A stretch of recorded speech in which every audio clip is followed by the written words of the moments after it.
और सत्संग वाली नगरी चलने बना। क्योंकि इस मन के विषय में कवि डॉक्टर प्रकाश जी ने बड़ी सुंदर बात कही है कि मनसा ना जग में प्रकाश कोई सच्चा मित्र, मनसा ना और कोई शत्रु हो रंगा है। मन से ही रीत प्रीत, मन से ही शांत गीत, मन से ही कलह कपट द्वेष गंगा है। मन ही मिलाता इस, मन ही दिलाता मुक्ति, मन ही तो डालता सुकर्म में अड़ंगा है। मन है मरीज तो लजीज कोई चीज नहीं, मन यदि चंगा तो धोती में भी गंगा है। क्योंकि जो मन जहाँ हमें सुमार्ग की ओर प्रेरित करता है, वहाँ हमें कुमार्ग की ओर भी ढकेलता है। इसलिए आप इस मन के विषय में बड़ी सुंदर बात भजन के माध्यम से बताने का प्रयास किया गया है। आप सभी जुड़ने का और चिंतन मनन इस पे विचार करने का प्रयास करेंगे कि आज हमारे मन की स्थिति क्या हो रही है। क्योंकि पूरे संसार में विजय प्राप्त करना है वो एक अलग बात होती है, लेकिन जो व्यक्ति अपने मन पे विजय प्राप्त कर लेता है, मैं समझती हूँ कि सचमुच में विश्व विजेता कहलाने वाला व्यक्ति वही है जो अपने मन पे नियंत्रण कर ले। इसलिए बड़ी सुंदर बात कही, क्या कहा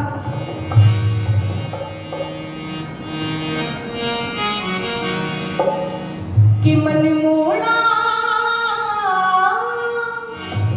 मन मोड़ा किसी का डर नहीं, कहीं दूर प्रभु का घर नहीं। धीरे धीरे मोड़ तो इस मन को, इस मन को तो इस मन को, धीरे धीरे मोड़ तो इस मन को, इस मन को तो इस मन को। मन मोड़ा, मन मोड़ा किसी का डर नहीं, कहीं दूर प्रभु का घर नहीं। धीरे धीरे मोड़ तो इस मन को, इस मन को तो इस मन को, धीरे धीरे मोड़ तो इस मन को, इस मन को तो इस मन को।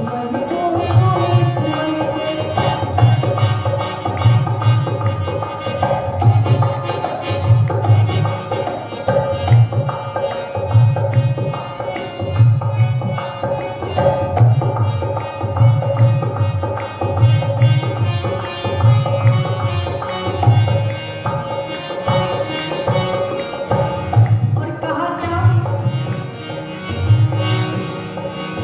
मन लोभी मन कपटी, मन है जोर, कहता आए पल पल में ओ। मन लोभी मन कपटी, मन है जोर, कहता आए पल पल में ओ। कहा कि मन लोभी मन कपटी, मन है जोर और कहता आए पल पल में और। क्योंकि जैसा कि मैंने रात्रिकालीन सभा में बताया था कि यदि हमारे पास साइकिल है और पड़ोसी के घर में बोलो मोटरसाइकिल है, तो तुरंत मन में ये संकल्प आता है, ये विचार आता है कि हमें तो मोटरसाइकिल जरूर खरीदनी है। और मान लीजिए कि आपके पास संयोगवश मोटरसाइकिल आ भी गई, तो इसके बाद भी इस मन की इच्छा समाप्त नहीं होती, तो तुरंत विचार आएगा कि पड़ोसी के घर में तो कार भी आ गई, हमारे घर में भी होनी चाहिए। और कार भी आ गई तो उसमें फिर आता है कि अलग अलग वैरायटी की कार, अलग अलग प्रकार की हमारे पास कार होनी चाहिए, अब ये वाली होनी चाहिए। उसके पश्चात विचार आता है कि हमें तो कार से भी मन भर गया, अब तो हवाई जहाज में उड़ने की इच्छा होती है। तो जिस प्रकार अग्नि में आप घृत को डालते जाइए, डालते जाइए, डालते जाइए, ये अग्नि प्रज्वलित होती जाती है, उसी प्रकार आप मन की इच्छाओं को बढ़ाते जाइए, बढ़ाते जाइए, इसकी कोई सीमा नहीं है। इसलिए कहा क्या, जीत लिया मन फिर ईश्वर नहीं दूर, जान बूझ कर क्यों इन सारे मगरू। जीत लिया मन फिर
अभ्यास से वैराग्य से कुछ भी है मुश्किल नहीं, मनमोड़ा किसी का डर नहीं, कहीं दूर प्रभु का घर नहीं। और किसी व्यक्ति ने बड़ी सुंदर बात कही थी क्या, कि कौन कहता है कि वो रूपोश है, उस ईश्वर के विषय में, कि कौन कहता है कि वो रूपोश है, ढूंढ लेते हैं उन्हें जिन्हें कुछ होश है, और देने वाले ने तो सब कुछ लुटा रखा है, पर तू ना समझे तो इसमें तेरा ही दोष है, वो बंदे तेरा ही दोष है। क्योंकि वो परमपिता परमेश्वर, उसने तो हमें सुख संसाधनों से, सब प्रकार की सुविधाओं से संपन्न बनाया, लेकिन यदि हम फिर भी उसके एहसान को यदि ना माने, यदि हम फिर भी उसके उपकारों को ना माने, तो हमसे ज्यादा कृतज्ञ कोई हो नहीं सकता। इसलिए आओ बड़ी सुंदर बात कही भजन के माध्यम से सुनाने का प्रयास रहेगा। क्या कहा,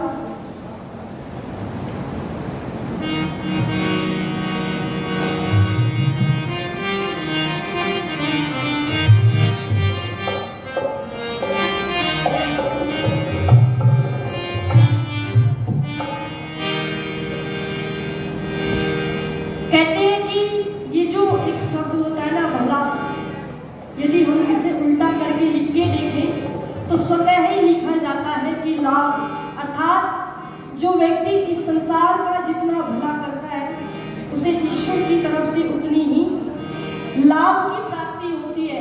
और महर्षि दयानंद सरस्वती जी कहते हैं कि जो व्यक्ति इस संसार पे जितना उपकार करता है ना, ईश्वर की तरफ से उसे उतनी ही आनंद की प्राप्ति होती है। तो आइए, लक्ष्मण सिंह बेमोल जी बड़े अच्छे भजनोपदेशक हुए हैं, उन्होंने अनेकों पुस्तकें भजनों की लिखी है, उनमें से बड़ा ही अच्छा भजन है ये, आप सभी के मध्य रखने का प्रयास है। और यदि पंक्तियां समझ में आए तो मेरा आप सभी से निवेदन है, पद्य निवेदन है कि मिलकर के गाइएगा, क्योंकि